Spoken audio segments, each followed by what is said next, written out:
राधे राधे गुरु जी। जी प्रणाम आपको। खुश रहिए। गुरु जी, एक प्रश्न है कि लौकिक संसार और अलौकिक संसार में अंतर क्या होता है? देखिए, अलौकिक संसार के बाद ना लौकिक संसार तो बिल्कुल फीका है। जैसे किसी को रबड़ी मिल जाए तो रबड़ी के आगे गुड़ फीका है, ऐसे ही है। एक अलौकिक दिव्यता मिल जाए दर्शन करने के लिए तो फिर कुछ भी अच्छा नहीं लगता। तो जैसे भगवान श्री कृष्ण ने अर्जुन को दिव्य चक्षु प्रदान कर दिए, दिव्य चक्षुओं से अपना विराट रूप दिखाया, उस विराट रूप को देखने के बाद फिर कुछ अच्छा थोड़ी लगता। जी, जी। जब ईश्वर को पा लिया, देख लिया, फिर क्या देखना है?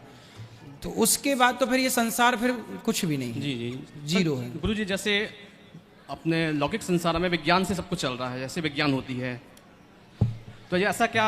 विज्ञान से सब कुछ नहीं चल रहा है। विज्ञान देखो एक नॉलेज है। जी जी विज्ञान क्या है, साइंस क्या है?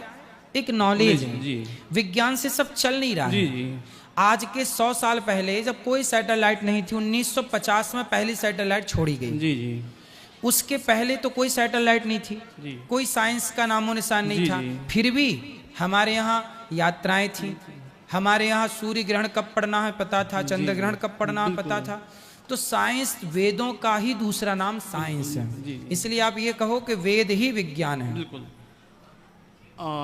सुपर साइंस जैसी कोई चीज है सर? सुपर साइंस है ना, सुपर साइंस मतलब सुपर नेचुरल वर्ल्ड में सुपर साइंस। देखो, पहले ये समझो कि साइंस क्या है। जी पानी में बिजली है, ये ज्ञान है। जी पानी में बिजली है, ये क्या है? ज्ञान है। जी, पानी में बिजली है, ये क्या है? ज्ञान ज्ञान है। है, लेकिन पानी से बिजली हमने निकाल कर दिखा दी, ये विज्ञान है। विज्ञान है। तो ज्ञान था बस निकाल, भाई पानी में बिजली तो सदा से थी, जी जी पर कोई आता है और वो ऐसे उपकरण बनाता है और पानी से बिजली को निकाल कर दिखा देता है। जी जी, थी तो सदा से ना। सदा से, बिल्कुल। बस यही है, ज्ञान तो था, जी। पर ज्ञान को जिसने प्रत्यक्ष दिखा दिया, उस दिखाने का नाम विज्ञान विज्ञान हो है। गया। ये विज्ञान जी, है। जी। इतना ही सा अंतर है। गुरुजी, मनुष्य प्रकृति से किस माध्यम से जुड़ सकता है?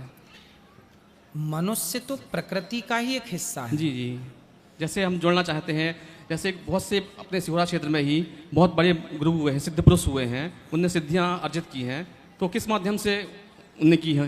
देखिए, जो सिद्ध पुरुष होते हैं वो क्या करते हैं कि सबसे पहले अपनी एनर्जी को, देखो हमारी नाभि केंद्र बिंदु है। जी हम सबकी जो नाभि है वो मध्य भाग है, केंद्र। मध्य प्रदेश क्या है शरीर का? नाभि। नाभि।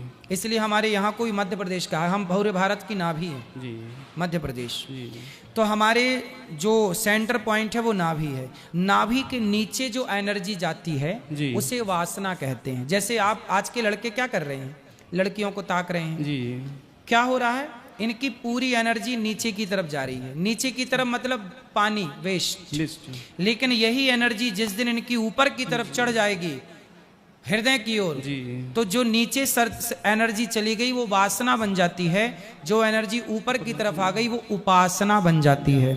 और वही उपासना आपको सबसे अलग करती है। जी जिस दिन आप अपनी एनर्जी को नीचे की बजाय ऊपर खींचने लग गए, जी जी अधिक आपने समाज को समय दिया, अधिक काम किया जनमानस के लिए, जी। तो आप अलग ही चमकेंगे, अलग ही दिखेंगे। जी, जी, जी। तो बस अपने संत लोग क्या करते हैं, अपने नीचे के द्वार को बंद करके जी। अपनी एनर्जी को ऊपर लगाते हैं जी। और वो सबसे अलग हो जाते हैं। जिन्हें और अधिक शक्ति आपने ऊपर लगी तो क्या होता है, फिर आप बहुत सारी चीजें जान जाते हैं, जी। एक दिव्य ज्ञान को प्राप्त कर लेते हैं। जिस ज्ञान से ईश्वर को पाना सहज और सरल हो जाता जी है। जी।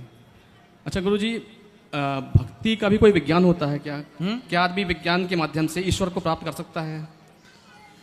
देखो, विज्ञान के माध्यम से ईश्वर को प्राप्त करते तो इतनी सारी सैटेलाइट ऊपर गई हैं, स्पेस पे गई हैं, वो जाके बैकुंठ में रुक जाती, जी फिर वो सीधा बैकुंठ में ना जाती। जी पर बैकुंठ में नहीं, वो गुरुत्वाकर्षण के ऊपर जाके रुकी हैं, जहां से नीचे नहीं आ सकती। वो एक स्थित स्थान पर रुकी हैं। जी जी तो इसका मतलब है कि बड़े बड़े वैज्ञानिक, एक बार मैंने किसी बहुत बड़ी बात पढ़ी एक ग्रंथ में, एक छोटी सी बात मैं पढ़ता रहता हूँ तो मुझे मिल गई। जी जी। एक समुद्र के किनारे ने एक बहुत बड़े व्यक्ति बैठे गीता पढ़ रहे थे, अच्छा। भगवत गीता। जी जी तो वैसे गीता पढ़ रहे थे तो एक नौजवान साइंस का स्टूडेंट आता है जी और वो उनके बगल में ऐसी सीट थी तो बैठ गया। तो उसने बोला, यार ये क्या पढ़ रहे हो आप? जी हम लोग तो देखो साइंस को जानने वाले लोग हैं। तो वो जो गीता पढ़ रहे थे वो थोड़ा सीनियर बुजुर्ग थे। अच्छा उन्होंने पूछा, बेटा तुम कहाँ पढ़ते हो? जी तो उसने बताया कि मैं फलाने कॉलेज में पढ़ता हूँ, जी फलाने मुझे जी। प्रोफेसर पढ़ाते हैं। जी तब उसने गीता पढ़ने वाले ने कहा कि बेटा जिस कॉलेज में तू पढ़ता है वो कॉलेज मेरा ही है, मेरे द्वारा ही चल रहा है। जी तो जिस कॉलेज तूने विज्ञान की 4 पुस्तकें पढ़ ली साइंस जी। की, अपने आप को बड़ा साइंटिस्ट समझने लगा, जी, जी। लेकिन जब आप गहराई पे जाओगे तो मूल में आपको ईश्वर की सत्ता नजर आएगी। बड़े बड़े वैज्ञानिक भी ईश्वर की सत्ता को स्वीकार करते हैं। जी कोई ये नहीं कह सकता कि मैं ईश्वर को नहीं मानता। जी बिल्कुल बड़े बड़े वैज्ञानिक, जी बड़े बड़े सब ने ईश्वर की सत्ता को स्वीकार की। हाँ, जो अध कचरे हाँ, हैं बिल्कुल। बीच वाले, जी। अध जल गगरी छलकत जाए, तो जो आधे अधूरे ज्ञाता हैं वो कहते जी मैं ईश्वर को नहीं मानता। जी तो भाई तुम इतने बड़े वैज्ञानिक हो गए कि तुम ईश्वर को नहीं मानोगे। उस परमात्मा की एनर्जी को तुम नकार रहे हो जिस परमात्मा ने तुम्हें पानी की बूंद से बना के तैयार कर दिया। भाई पिता के द्वारा माँ के गर्भ में एक पानी की बूंद ही तो स्थापित होती है। उस पानी की बूंद से एक मनुष्य का निर्माण होता है। क्या ये साइंस नहीं है? बिल्कुल साइंस है। यदि, और सुनो, नेचुरल साइंस है। बिल्कुल ये कैसा साइंस है कि कोई बाहरी व्यक्ति काम नहीं करता। पेट के भीतर 9 महीने में ऐसा प्रोसेस होता है कि पानी की बूंद से एक आंख तैयार हो जाती है, कान तैयार हो जाता है, हाथ तैयार, पांव तैयार, जान तैयार हो जाती है। ये कितना बड़ा विज्ञान है। इतनी सी जगह माँ का पेट है। और लेकिन देखो, और जब बाहर आया तो माँ के आंचल में दूध बहने लग जाता है। और जब तक बच्चा नहीं था पेट के बाहर तब तक दूध नहीं था। जी जी। तो ये क्या है? इसलिए ईश्वर की ये ईश्वर का विज्ञान जी है। जी बिल्कुल। ये ईश्वर के साइंस को समझने की जरूरत है। वही मैं समझने की कोशिश कर रहा हूँ कि सुपर साइंस भी एग्जिस्ट होती है। यही है सुपर जी, साइंस। जी, बिल्कुल ईश्वर ही सुपर साइंटिस्ट जी, जी, है। बिल्कुल बिल्कुल। अच्छा गुरु जी, जैसे परशुराम जी को एक विद्या हासिल थी कि वो टाइम टेबल कर लेते थे, समय यात्रा कर लेते थे। हाँ। है ना? तो वो अभी आज के जो युग है, कल युग में संभव है क्या ऐसा? आज भी तो बताते हैं कि स्पेस के ऊपर समय बहुत धीमा चलता है। जी जी आज भी तो हाँ, साइंस बताते बिल्कुल। हैं कि यदि आप फलाने ग्रह में चले जाएं जी। तो आपको आपकी उम्र और बढ़ जाएगी। बढ़ जाएगी।